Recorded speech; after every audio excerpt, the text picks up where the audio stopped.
Ele era temido, caçava cristãos, entrava nas casas, prendia homens e mulheres, levava famílias inteiras para os tribunais. Seu nome provocava medo nas primeiras comunidades. Ele era conhecido como perseguidor, como inimigo da fé. Mas um dia, no meio do caminho, tudo mudou. Uma luz intensa o derrubou e uma voz celestial o confrontou. Saulo, Saulo, por que me persegues? A partir daquele momento, aquele que espalhava medo passou a espalhar esperança. Essa é a história de Paulo, o apóstolo dos gentios. Um homem que não conheceu Jesus durante sua vida terrena, mas que se tornou o maior missionário do cristianismo primitivo. Hoje, você vai descobrir como suas 4 grandes viagens transformaram cidades, culturas e corações, deixando um legado eterno na história da fé. Antes de ser Paulo, ele era Saulo, um judeu nascido em Tarso, cidade influente da Cilícia, região hoje pertencente à Turquia. Tarso era um centro educacional respeitado no Império Romano. E Saulo cresceu entre 2 culturas. Era judeu de nascimento, fariseu por convicção e cidadão romano por direito. Isso lhe dava acesso a espaços que poucos judeus possuíam.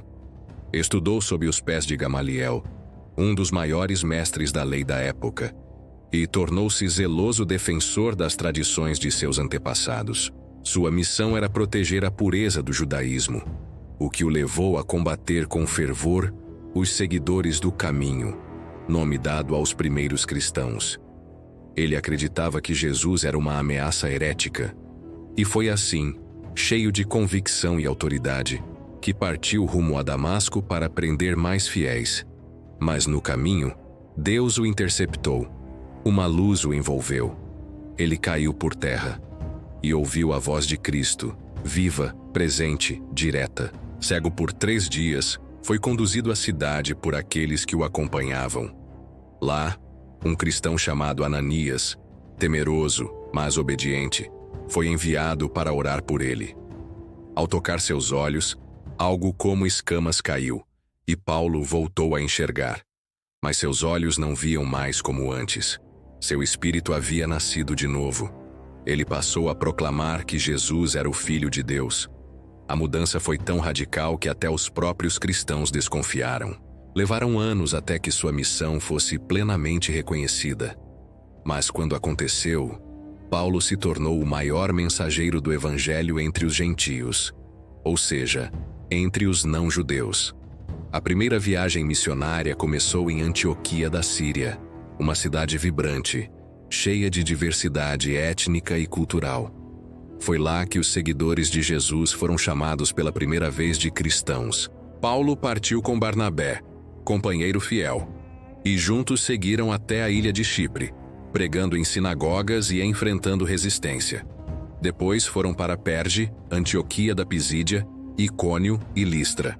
Em Listra, Paulo curou um homem paralítico, e os moradores pensaram que ele e Barnabé eram deuses. Chamaram-nos de Hermes e Zeus. Mas logo depois, incitados por judeus hostis, apedrejaram Paulo e o deixaram quase morto. Mesmo assim, ele se levantou. Continuou. Fortaleceu os discípulos. Em cada cidade deixava líderes, organizava igrejas e seguia adiante como quem plantava sementes na poeira. A segunda viagem foi mais longa e intensa. Depois de se separar de Barnabé, Paulo partiu com Silas e, mais tarde, com Timóteo, um jovem discípulo meio judeu, meio grego, que se tornaria um de seus principais colaboradores. Eles atravessaram a Ásia Menor e chegaram à Europa pela primeira vez. Em Filipos, libertaram uma jovem escravizada por um espírito de adivinhação. Isso irritou seus donos, que perderam a fonte de lucro.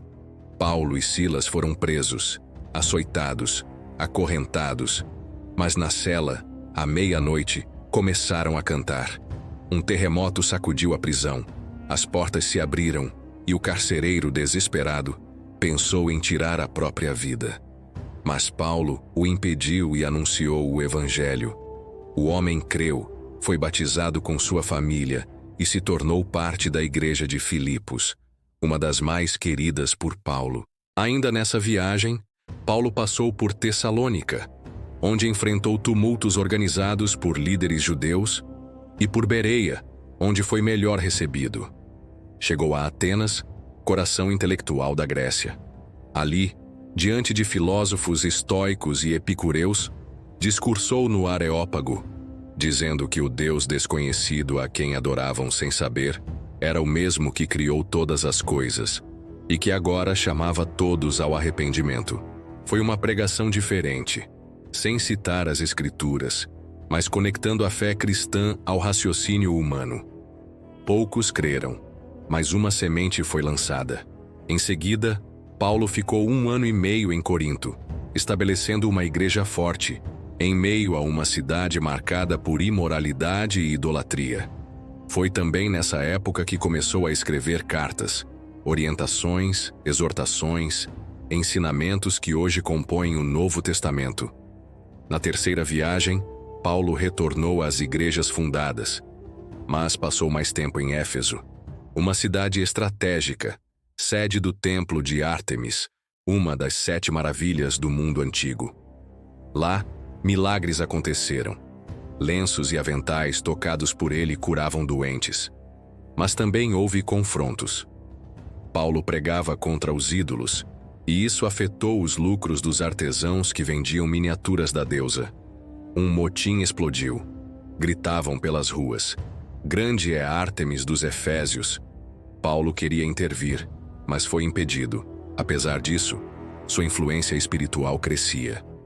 Em Éfeso, ele discipulou líderes, ensinou sobre o Espírito Santo e escreveu cartas fundamentais, incluindo a famosa carta aos Coríntios, tratando de dons, moralidade e unidade da igreja.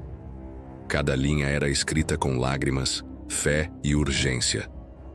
A 4ª jornada não começou com liberdade, mas com algemas. Paulo foi preso em Jerusalém após ser acusado injustamente de profanar o templo. Como cidadão romano, apelou a César.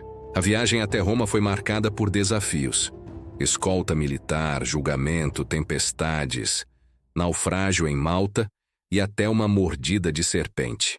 Mas Paulo não parava.